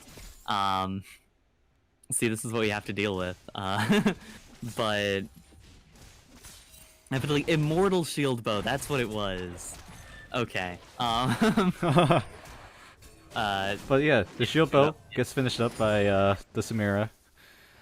Not to bring myself too far off track, but great couple of kills for Rutgers, building up a lot of advantages in this early game. Even though it has been going a bit better for Vermont, they're still down 3,000 gold. They're still having a lot of issues in their solo lanes. It doesn't look like Flamin' Asian is able to get anything done, and if you cannot assassinate a Twisted Fate as a Kali, you're not going to assassinate anybody else. So it's looking kind of dire for Vermont, especially given how that first game went and given the comps that are here, because Kale only going to get stronger, Samira only going to get stronger, Zac is only going to get tankier, and Gragas will actually build up a decent amount of damage potential as this game goes on. And meanwhile, a lot of the champions for Vermont, a lot of the champions for Vermont are going to be a lot of their value coming from the diving potential of these champions. And if there's no one to dive on, then what do? But Vermont, they will be able to try to get themselves back in the game, will pick up that Rift Herald quite easily, as Everett will get interrupted. The Crystal Arrow is coming in, no flash for Everett, and he might just go down here. The stun is way too long. It's just 2 seconds is enough to stun up Everett and take him out. Yep. Very good Crystal Arrow from way off screen. That was oh, very wait a minute. impressive. There's going to be an extended trade in the top lane. SIT Prep should be able to win this. Flash for flash, and SIT Prep will solo kill. Once again, Nucleic is there just to be a cheerleader. Definitely there for cheerleading duties. Did a great job on. Yeah, something I just realized. There's the classic Kaisa Kale combo. This will actually be first turret for Vermont. Yeah. That's actually not good. They actually got the first turret despite being so far down. That was some pretty good map play that got them to that point. But even still, they're actually gonna get. Yeah, they're actually gonna go for more. Back. Yeah. Wow. Meanwhile, That's actually a huge cash investment. Wow. Wow, wait, Proto Belt? That's Proto Belt, yeah. That's Rocket Belt, but now Everett is just gonna die. Wow. Okay, so a great play by Vermont in that mid lane, going for 2 towers and a kill. That brings back a lot of the gold in this game and puts the Akali as one of actually the richest champion in the game. That's massive, because Flamin' Asian will be able to finish the Riftmaker and be pretty unlocked across this map. The flash is coming up soon. The TP is up. The ultimate's going to be fine. So just a gigantic play for the side of Vermont. And for Rutgers, I'm not really sure what they were trying to go for there. It was kind of a bunch of, they kind of had pushes in the top and bottom lane, but they weren't able to get the towers in either of them. And so once they can pick up those towers, it'll probably neutralize back to an upper point. But even still, a lot of champions have finished mythics now. Oh, wait a minute. Nucleic is going to get Gonna jump onto JWW. The Crystal Arrow lands on Nucleic. Nucleic doesn't have the passive just yet. He might just go down here. He is on about 10% HP, but meanwhile, look at the top lane. Or not the top lane, the top side of your screen. As SAT Prep is going to try to do what he can to 1v4, but he's going to get one, but he's going to trade his life for it. Not the best exchange you want. Support for top laner. That just means Leonardo's Pizza can split push in this top lane, and now Rutgers are in an ultimatum. Do they stop the Camille, or do they commit to this dragon?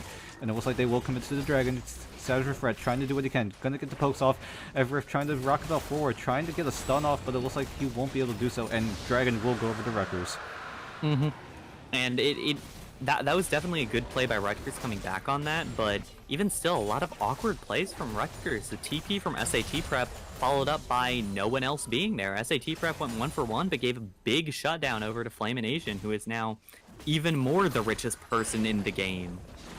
Leonardo's Pizza got a tower in the top lane. Rutgers is now blanked on towers and is down 3-0 in towers. That's a big gold boost for Vermont, and for how ahead Rutgers was not too long ago. The map plays from Vermont has really put them back on this game around the objectives as well. Rutgers kind of had to commit for that because they knew that the soul was either going to be mountain or ocean, and you can't really easily give up either of those, but that means that they're going to have this really costly reset where we could see another tower dropping for Rutgers. That would be huge. Yeah, bot lane tower might just go down here unless Killian has something to say about it, but it looks like there's going to be a fight instead. Killian going to try to buy enough time. There's the Smear ultimate, there's the lifesteal, and that's the double kill going over to Killian. And the Flamination will be teleporting, but it's a little too late to the party as Everett and Killian making the 2v2 happen down there. And that is the big play that Rutgers needed to feel a bit more comfortable in this game. Savage and Tiger stepped a little too far forward, and Samira just opened speaking of too far forward, SAT Prep might be the same story for him as JWW is here. But SAT Prep, he has the Riftmaker. He's going to do a lot of damage after 5 seconds in combat, and we'll see if he'll be able to do so. Kale Ultimate is online. There it is. Leonardo's Pizza, he's going to go down to the Kale Ultimate. That means JWW is all on his lonesome, and SAT Prep will be able to get 2v1. He does pay his life for it, but that is very worth it for him.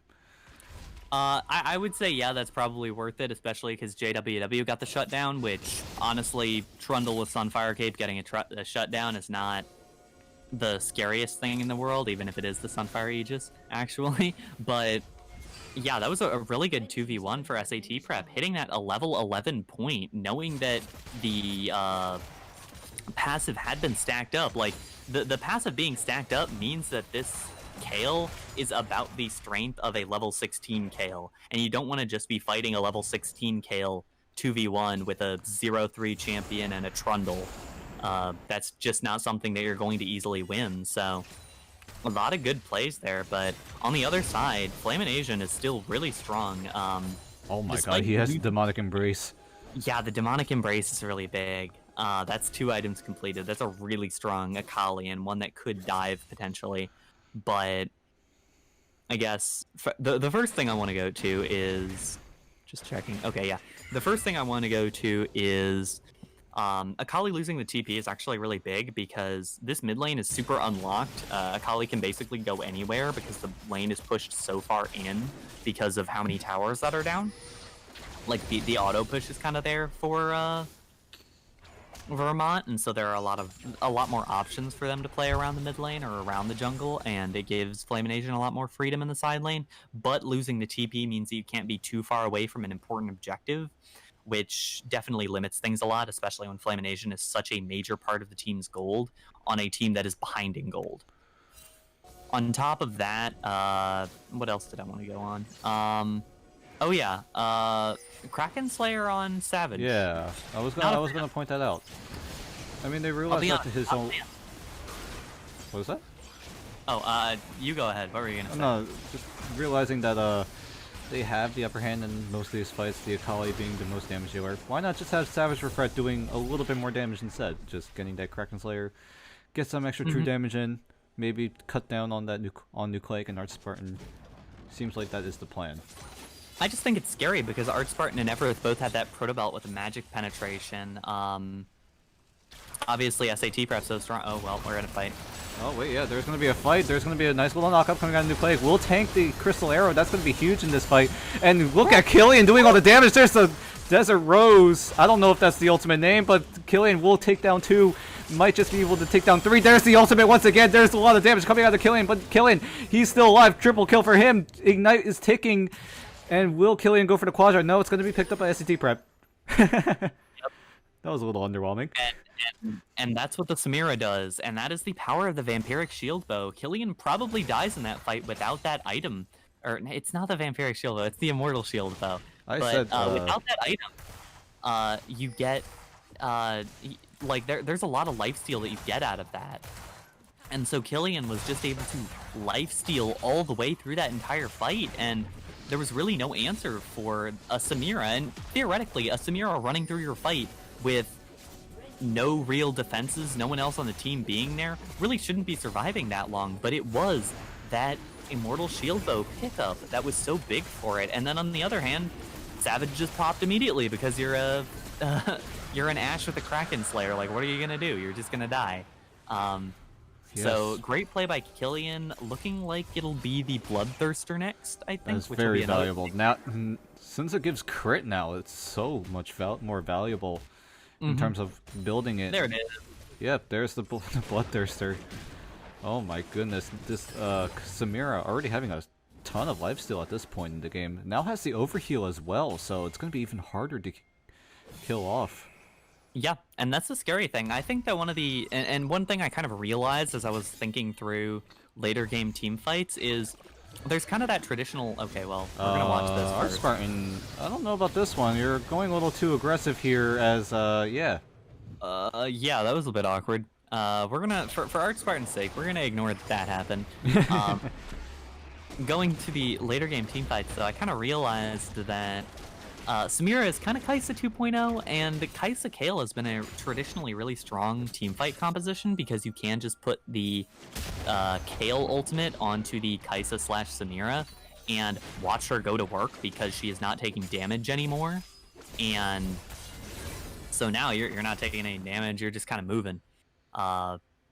And that looks like what Killian and SAT Prep are going for in a later game point, although SAT Prep by himself ridiculously strong. Already level 14, highest level of anyone in the game. And I mean, remember, the level 16 point for Kayle is an extremely strong boost in that champion's damage, regardless of the game state, regardless of anything else she's been around.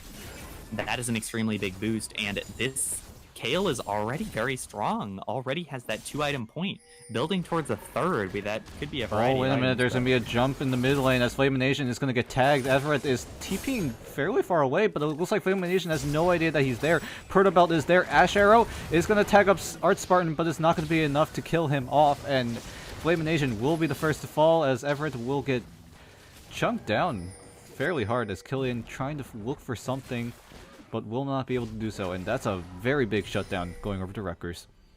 Yeah, that is a big shutdown just in terms of gold, and also like the map pressure feels really nice now. It's a lot to invest on one kill, but now Flamination is down, the TP is still there, and this is in sight. This could be a little bit awkward, so it might just be Rutgers walking away from this. They're gonna call it off. Akali has teleport. I'm pretty sure Rutgers are well aware that the Akali could just join these fights. So they're playing very cautiously. It's the worst play in the world because they do take down the Baron. Oh, wait a minute. They're furiously pinging the Baron. It looks like now it's going to be Vermont's turn to control over this Baron. It looks like they're just doing it. Rutgers catches them on it. We'll see how Rutgers will approach it. It looks like Vermont actually will just back away, trying to bait Rutgers in for something. But it looks like Rutgers, they're going to get the control once again. Yeah, I mean, if the game is too close for Rutgers, who is ahead, to take the Baron comfortably in an advantage state, it's probably too close for Vermont, who is behind, to go for the Baron. I think the reason why they wanted to go for it is because they burned Flamination's teleport, and so they didn't want to burn that for nothing. Now Flamination will probably have to sit on the top side, because you have to keep your strong champion near the big objective, and that's really not where you want Flamination to be. It's also kind of awkward because you want to be putting pressure around the dragon, but the Baron is available, so you don't really know where to put your big strong champion that you have right now. SAT Prep is splitting, but SAT Prep wants to split. SAT Prep gets solo XP from that and nearly hitting that level 16 spot. This is an extremely strong Kale. Yeah, Like, you're already really strong and you're not even level 16 yet. and it looks like he's gonna go in. Flamination is coming in, but it looks like he's gonna find Art Spartan. We'll see if Flamination will go in. Yes, he will, but there's just not enough damage to take down Art Spartan. The Riftmaker, I think, just triggered the true damage. I don't know if that is what it looks like, but that was pretty cool. Yeah. Either way, it's kind of mostly annoying for SAT. Oh, wait a minute, Nucleic. Oh, they actually got a flash out of Tiger. Everett pops the Destiny, but it will not be going anywhere other than maybe the Gromp. Yeah. They're gonna go for the Gromp, but it looks like they're gonna try to catch someone. Tiger gonna be the main focus here. He's just gonna get blown up, but meanwhile on the other end of the fight, Flamination is just gonna get CC'd up, taken down. Killian is now legendary in this team fight. We'll see if Killian can find anything more. Flash out coming out of JWW, but there's the ultimate coming out of Killian, but it's gonna get interrupted. But there's so much lifesteal coming out of Killian with the Conquer,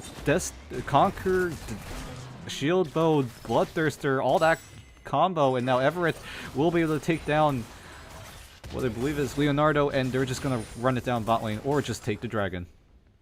Yep. And another massive teamfight victory for Rutgers on the back of Killian Samira. Such a massive pick, and after just that one death in the early looks game. like they're gonna go for a dive instead. Nucleic gonna be the main focus. He doesn't have passive, and there's the Killian ultimate. He's gonna flash in. He's gonna get one. He's gonna get two, probably right under the next turret, but he's gonna go down probably to that last turret shot, and there he goes.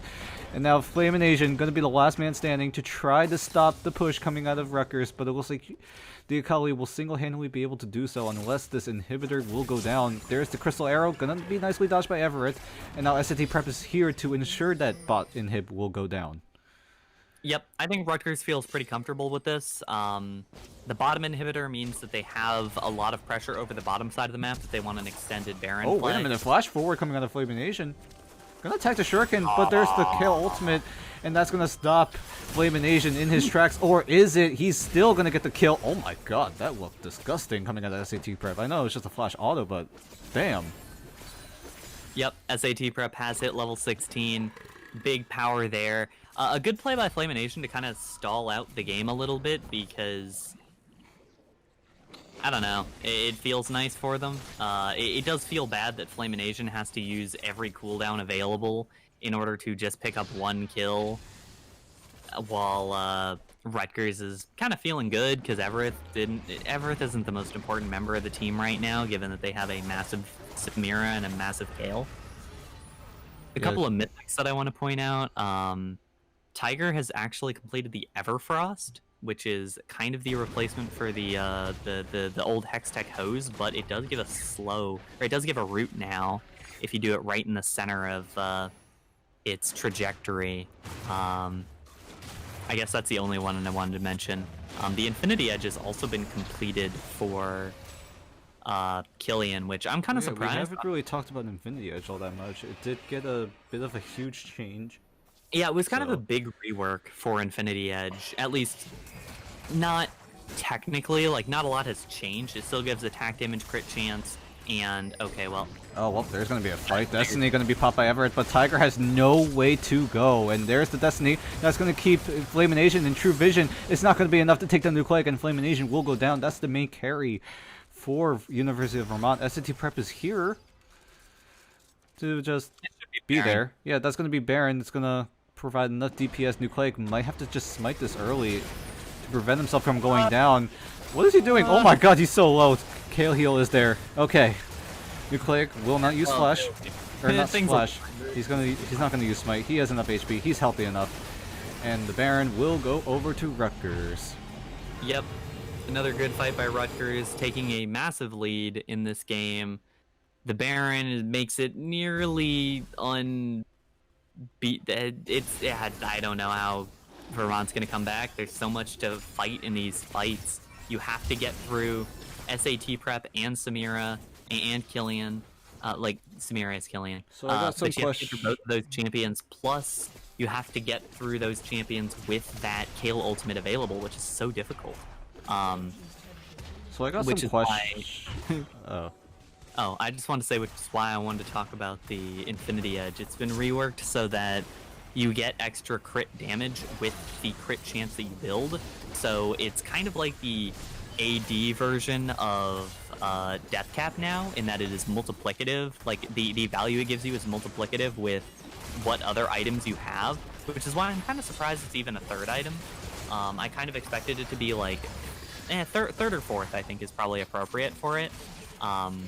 Because it doesn't give you... Well, okay. Well, we're just going to watch this now. Yep, there's going to be a huge fight in the inhibitor, and SAT Prep is just going to tear apart the rest of University of Vermont, and just like that, they're all gone.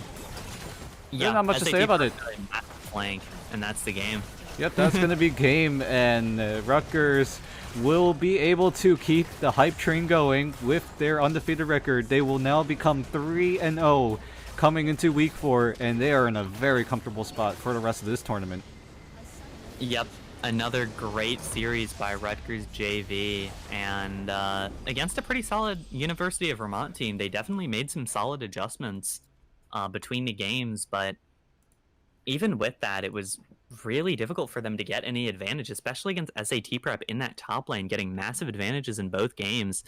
Everett kind of having a much rougher game this time, but also playing Twisted Fate. Your goal in the game is not really to personally deal a ton of damage, it's to enhance the other members of your team, and with that being the goal, it definitely helped. It definitely worked quite a bit. SAT Prep and Killian were both gigantic in that game and were able to put a lot together. Definitely big props to Flamination on the side of Vermont. Oh yeah, definitely. Got a lot of early kills, got a lot of really big early plays. Definitely helped out a little bit by some mistakes by Rutgers, but even still, definitely was headed in the right direction. But as a whole, the team was too far behind, and there was so much that Rutgers had to prevent one big assassin from taking over the entire game. Yeah, seemed like Rutgers did have enough CC to try to contain the Akali from doing anything. And not just that, but the Kale ultimate. It's so hard to fight against the Kale ultimate. Yeah, as well as the we have to credit the Twisted Fate ultimate. Like I said, the Destiny gonna provide true vision onto the Akali, so the Shroud will not do anything to buy time, try to go for that outplay potential. So props to Rutgers for what seems like a very excellent draft coming out of them.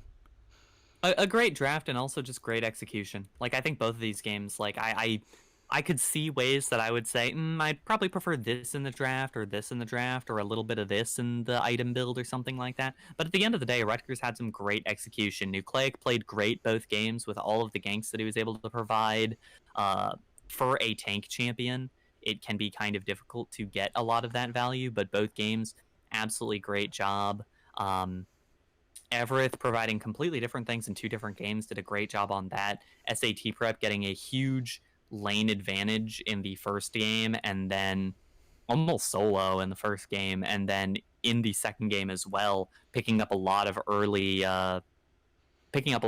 kills and just being able to snowball the game as a Kale or fairly early on before he even got to that level 16 point. That's really surprising. And then obviously Killian and Arch Spartan in the bottom lane, both games getting big 2v2 kills, getting huge advantages in those lanes. Definitely a really impressive performance from Rutgers JV all around. So apart from this, someone has asked, does Morello and Chainsaw stack? And I kind of have an answer. Do you? Yeah, Morello only triggers if you use abilities or magic damage in general. Chainsaw triggers with AD, so I don't know if the healing reduction stacks necessarily. I think it's just like depending on what damage output you do, it'll trigger anyway. I don't think the 60% grievous wounds will turn into 120, 40% will not turn into 80. I don't think that's the case, but yeah, I think that's what it is. I guess my second question now is do Morello and Chem the Chemtech Purifier, do those stack? And that's a good question. That is a very good question. There's so many. I don't know. I don't know the answer. There's a lot of grievous wounds now. Confused on what stacks and what doesn't, or what is unique and what isn't. So it's something that we will have to learn over time because those actually do both do it on magic damage. I doubt it's worth it either way in most cases. Even if it does stack, I would need to do a little bit more math on it, and as well as that on what the math behind Grievous Wounds is.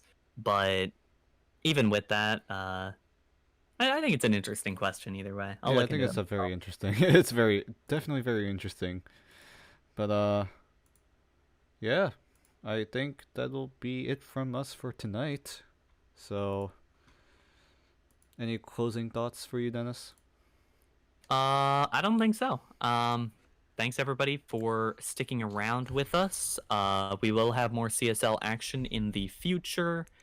Sadly, we were not able to have a game earlier today. One of the teams is not there, so it had to be a forfeit. But we will have more CSL going on with this season, and we'll definitely see what keeps going as we move on in patch 1023 into season 11 of League of Legends. So, yeah, thank you everybody for watching. Yeah, and don't forget to follow us here on this Twitch channel. Make sure you join the Discord if you haven't already, and make sure you follow all our social media platforms. My Twitch is there. Dennis's Twitter is there. Make sure you, if you want, you can follow, but make sure you follow this channel for more CSL and possibly more preseason content. And that'll be it from us. Have a good night, everyone.